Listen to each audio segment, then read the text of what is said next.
Buenos días, mi nombre es Luis Ronel Parra, estudiante de Derecho de la Universidad Fermín Toro, enlace San Felipe, Estado Yaracuy. Eh, Vengo a ponerle bajo el tema el impuesto sobre la renta. El impuesto sobre la renta es una contribución monetaria de forma obligatoria, tanto para personas naturales como para personas jurídicas.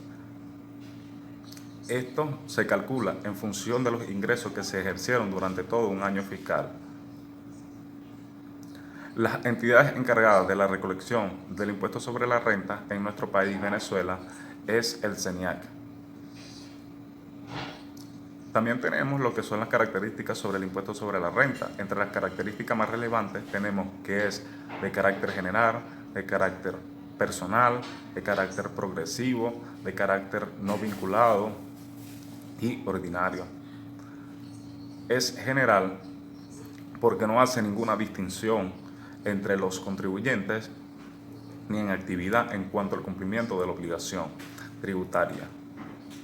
Es nacional porque esta es competencia única del poder público nacional, regulado por nuestro ordenamiento jurídico. Es progresiva porque mayor ingreso, mayor será el monto del impuesto a pagar. Es no vinculada porque no se recibe contraprestación directa alguna por parte del Estado. También tenemos lo que es la territorialidad del impuesto. La territorialidad del impuesto significa el ámbito geográfico o espacial donde tiene validez la aplicación de la ley. Las actividades económicas que se desarrollan dentro de nuestro país generan impuestos, siendo también así que no haya una doble tributación en nuestra necesidad, que no haya necesidad en nuestra nación. En esta línea, nuestro país tiene firmado diferentes tipos de convenios para determinar que no haya una doble tributación con la mayoría de los países. Con nuestro país tiene buena relación económica. Ahora bien, la periodicidad del impuesto. Tenemos que la periodicidad del impuesto a la renta es un impuesto de periodicidad anual que grava las rentas que provengan del capital, del trabajo y de la aplicación conjunta de ambos, obligados a declarar una renta anual. El impuesto sobre la renta tiene diferentes ventajas, en las que voy a nombrarles únicamente dos ventajas. Como ellas tenemos que es un impuesto productivo, debido a que este produce un alto rendimiento a nivel fiscal. Es un alimento, es un aumento de su alícuota, pues puede aumentar su ingreso sin la necesidad de crear nuevos gravámenes. Por ser un impuesto, este puede ir aumentando paulatinamente su porcentaje, lo que garantiza un ingreso considerado sin necesidad de crear otro impuesto. Por otro lado, tenemos el hecho imponible. El hecho imponible es una situación que origina el nacimiento de una obligación tributaria. Existen presupuestos fijados por la ley para cada tributo y cada uno de estos nace con un hecho imponible que lo origina a ser según su propia ley. En el impuesto sobre la renta hay un sujeto pasivo. ¿Qué es el sujeto pasivo? Se entiende por toda persona natural o jurídica que se encuentra residenciada o domiciliada dentro del territorio venezolano, la cual pagará impuestos sobre su renta de cualquier origen, sea que la causa o la fuente de ingreso esté situada dentro del país o fuera del mismo. También tenemos para las personas naturales jurídicas no residentes o no domiciliadas en Venezuela estarán sujetas al impuesto establecido en la ley de impuestos sobre la renta. ¿Cuáles son las personas naturales que se encuentran sometidas al impuesto sobre la renta? Entre estas tenemos a las personas naturales. ¿Cuáles son?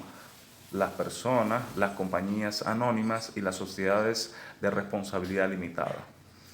Las sociedades en nombre colectivo, en comadita simple, las comunidades, así como cualquier otra sociedades de personas, incluidas las irregularidades o de las irregularidades. También tenemos los titulares de enriquecimiento provenientes de actividades de hidrocarburos y que tengan alguna conexión tales como la refinación o el transporte. Los establecimientos permanentes, centros o bases fijas situadas dentro del territorio nacional. Ahora bien, en el impuesto sobre la renta hay tarifas aplicables a sujetos pasivos. En Venezuela, las rentas están sujetas a 3 tipos de tarifas diferentes. Tarifa número 1, tarifa 2 y tarifa número 3, que sería la proporcional.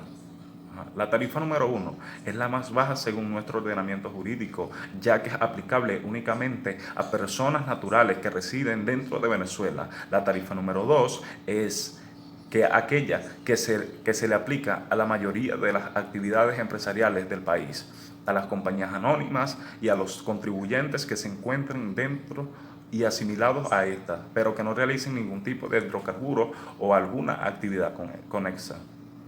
La tarifa proporcional es que hay casos en los cuales no resulta aplicable ninguna de las tarifas anteriormente mencionadas y es de aplicable esta tarifa que es conocida como la 3. Estas se aplican a los contribuyentes que perciban solo las regalías o participaciones mineras. Ahora bien, vamos a hablar acerca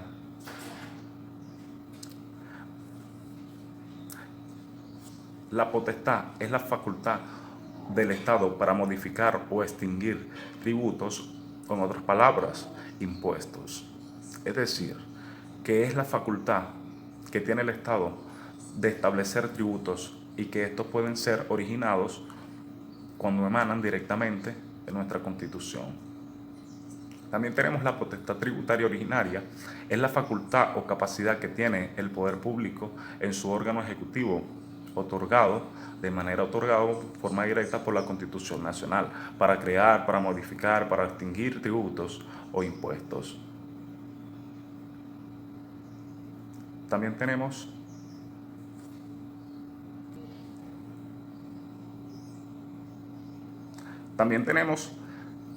que el pago extingue completamente,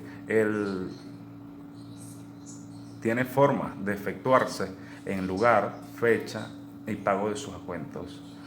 Debe efectuarse en el lugar y la forma como lo indica nuestro ordenamiento jurídico.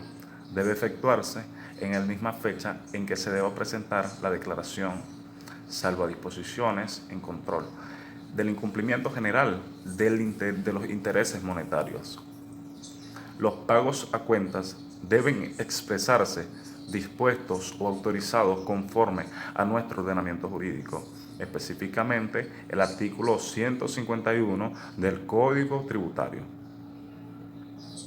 Los imputables al pago son aquellas sucesiones o fideicomisos, transportistas, personas jurídicas, tanto de derecho privado como público, uniones de personas, sociedades de hecho o irregulares domiciliados para efectos tributarios, con excepción de las que se dediquen exclusivamente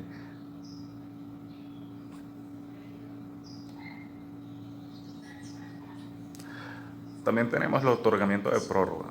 El Ejecutivo Nacional podrá conceder de carácter general las prórrogas y demás facilidades para el pago de obligaciones no vencidas, así como fraccionamientos, como plazos para el pago y deudas atrasadas, cuando el normal cumplimiento de la obligación tributaria se vea impedida por un caso fortuito o por otro mayor. Facilidades de pago. La prórroga se entiende como la prolongación del plazo para presentar las declaraciones o pagos del aporte previsto, siempre que éste no hubiere transcurrido el plazo legal para consignar el aporte o prestar la declaración.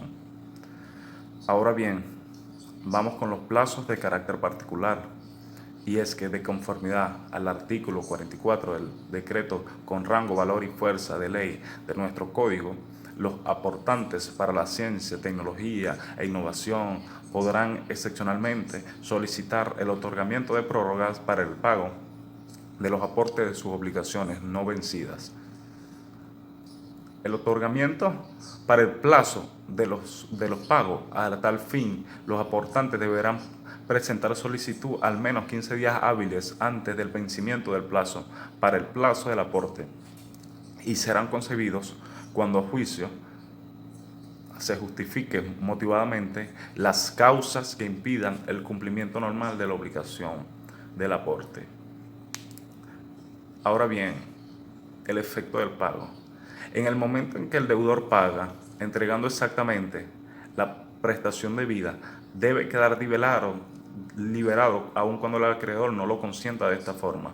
En este caso debe hacerse un pago por consignación.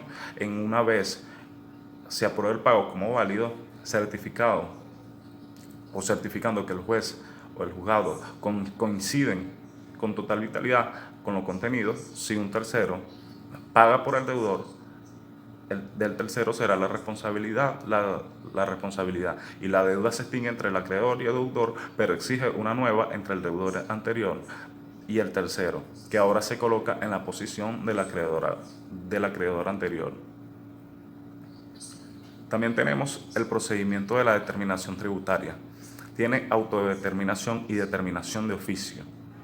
La autodeterminación tributaria tiene como interpretación la autonomía y libertad en determinar el tributo a pagar.